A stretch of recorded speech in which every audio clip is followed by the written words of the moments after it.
CBS Evening anchor Scott Pelley has been reporting from the front lines of Afghanistan for more than a decade. Scott, good morning. Good morning, Charlie. Great to be with you. It's good to have you here. Because of all the things that I just suggested, the reports that you have made from Afghanistan, what do you make of this moment and what the president said in Afghanistan? Well, the president was talking to a lot of different audiences, not the least of which were Iran and Pakistan, which, as you know, share the longest border with Afghanistan. For example, the Pakistanis are very concerned about this army we're building up in Afghanistan, about 500,000 men trained and equipped by the United States.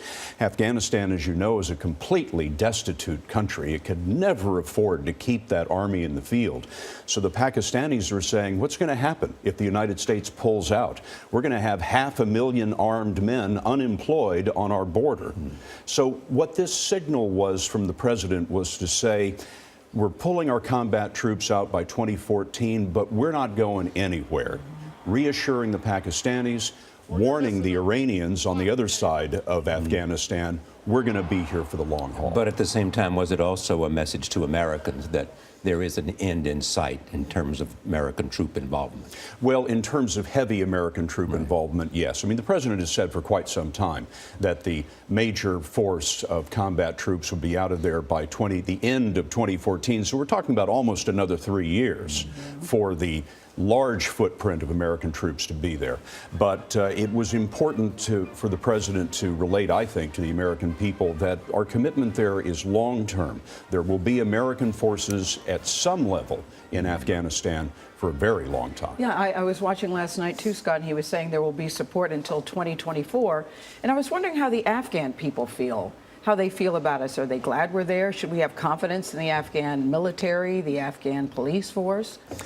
Gayle, a lot of the Afghan people are more than ready for us to leave. Yeah, I get that sense. There have been, particularly as you know, a lot of difficulties in just the last few weeks. There was the situation of the American soldier accused of the massacre of 17 Afghan civilians. The burning of the Koran. The burning of the Koran at the military base where the president was visiting yesterday, for example. Lots of things like that. The Afghan people are tired of this occupation by American forces. On the other hand, I think everyone there understands that the alternative is probably chaos. The corruption in the Afghan government is just endemic and enduring.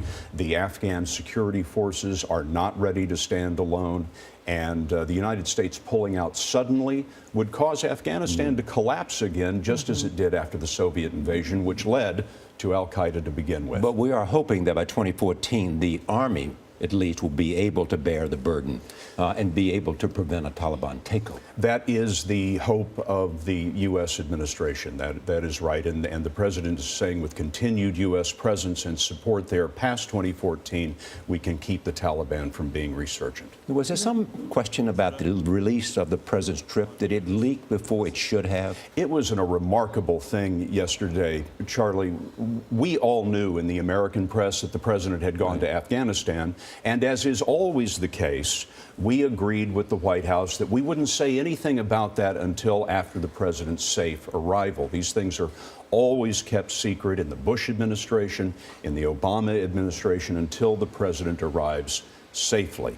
Well, word of the president's trip leaked apparently in Afghanistan. Some Afghan official leaked that to the press. And so the people in Afghanistan knew that the president was coming before he arrived. A terrible breach in presidential security. Now, nothing happened, of course, but it does tell you a little something about the security of the Afghan government and how friendly many Afghans feel toward the President of the United States, which is to say not very friendly at all. Yeah, what will be the consequences for something of that? Well, probably no consequences. I mean, certainly the U.S. Secret Service and the Department of Defense will conduct an investigation. They'll try to figure out how all of this happened. There'll be a lot of finger wagging and scolding, but at the end of the day, probably not too much.